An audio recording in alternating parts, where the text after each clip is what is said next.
আমি বলিনি কারিকুলাম বাতিল হয়ে গেল আজকে থেকে, এটা কিন্তু পরিষ্কার বলে দিচ্ছি। আমি প্রথমে বলেছি যারা যেখানে পড়ছে, যে ছাত্র ছাত্রীরা, তাদেরকে কোনো রকমের অস্বস্তিতে আমি ফেলবো না, আমার প্রথম প্রায়োরিটি। দ্বিতীয় প্রায়োরিটি হলো বর্তমান যে শিক্ষা কার্যক্রম সেটা খুব বাস্তবায়নযোগ্য না, বিশেষ করে মূল্যায়ন পদ্ধতির দিক থেকে। সেটা কি করে আবার সংশোধন করা যাবে, আগে অন্তত আগের শিক্ষাক্রমে প্রথমে ফিরে আর তারপরে আবার চিন্তা করবে নতুন করে কী করে হয়।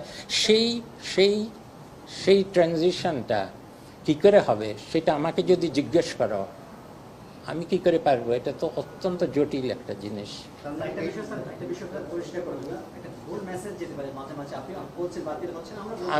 আমি বলছি, হ্যাঁ, ওইটা তো অনেক ক্লাসে অনেক রকম, বুঝছো না কেন? কেউ ঢুকে আছে অর্ধেক, কেউ